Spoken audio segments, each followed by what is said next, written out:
Right. Surrender, let go of those ties to energy. All you're looking for is the present moment, and the present moment as a reflection from the future, not from the past.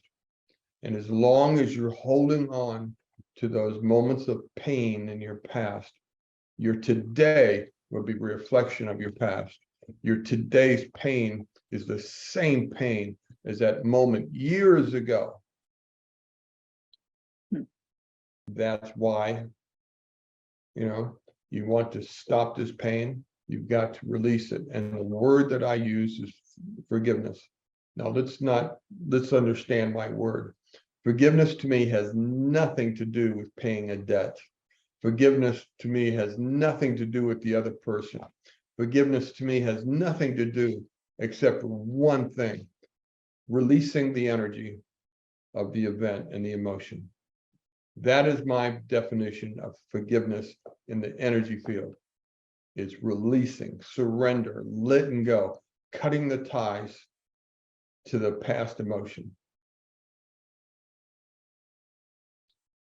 When I was younger, I wanted to balance this scale of injustice. I felt like an injustice had been done, so I was going to pile on rocks in my life until justice was satisfied. Guess who got to carry all those rocks? That's the pain I carried because of guilt, because of blame. I could let go of the guilt, the rocks I carried, the pain I carried anytime I had the wisdom to do it. It didn't make sense to me when I was caught up in it. I thought I grew up learning anger. That's how you got things done. I had a firm belief as a man with the biggest hammer got his way. Get out of my way, I'm coming through. I'm going to do what I said I'm going to do. And that's how I lived my life. And it wreaked havoc everywhere. Why I didn't learn, I don't know. I was just in a program. So as you let go of the energy, that guilt will fade. It has to, because there's no value in it once you start letting go of it. You hold that pain because you hold value in that past event. When that past event has more value than your future event, that's what you'll think about. That's what you'll respond to. You got to lose value in it, and you lose value of it by releasing it, by forgiving it, by releasing it, releasing it, releasing it, releasing it as many times as it takes until it no longer bothers you. Took me quite a few. I had bunches of them, and they were traumatic. What is the practical process to release? And do you release everything that you can think of, every little memory, or do you? I didn't have to. Every little imagined memory. I did not have to seek them out. They pursued me in my mind. Every time I sat and closed my eyes, these ugly voices, ugly faces, these pains in my heart and my life. I had lots of them, and they would just line up, and I would face them head on, and I'd just, in tears, I would seek forgiveness. And like I said, it has nothing to do with anybody but me and my inner energy. Release, release, forgiveness. I forgive it. I forgive it. I forgive you, Ray, talking about me. I forgive him. I forgive her. I forgive the circumstances. I somehow created the circumstance that put me there. I forgive it, forgive it. I did it and did it until they started becoming fewer and fewer.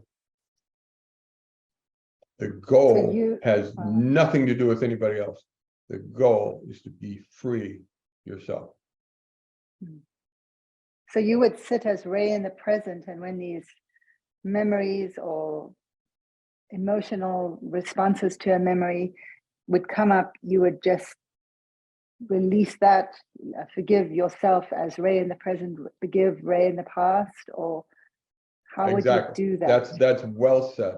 I would forgive me in the present for my poor wisdom.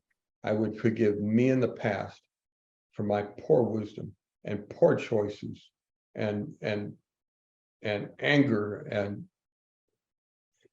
you're either going to believe what Dr. Joe says, saying that you did you were instrumental in creating your life, that means you are guilty to some degree.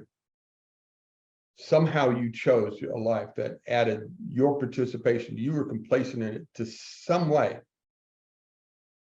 You ever change your attitude and the next week you got different friends? Think about it. Everybody has as an adult. We go on a new diet and we change our diet. And all of a sudden, all our friends change because they're still eating the old way.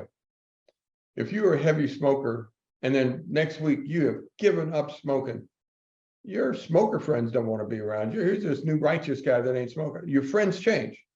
We all done it for different things. You know, we whether it's change or change jobs or change whatever. You know, our environment changes when we change. It's reality. Think about it. When you change this guilt and you start releasing this anger and this unforgiveness and just live a life of, I am an eternal being. These are small peanuts compared to the potential that is before me. And you release it. At first, you're just doing it because Dispenza says it works. Okay, I'm talking about me. But as you do it, you start getting less noise in your head. Your day is less stressful. You go through traffic like I do in Dallas, and you just get in line. You don't care. So you plan ahead. So you plan a little bit, an extra 5 minutes in your journey, and you stop being a competitor on the highway, and you just get in line and go. I drive now and I'm just cruising. I mean, Dallas traffic, I got to pay attention. People make mistakes, of course. And you have to have a certain level of stress because it's crazy out there. But the anger stuff just isn't there anymore. Why? Because I know what I know. And that's how you do it. Little steps. For me, it was very, very incremental. I hope that helped.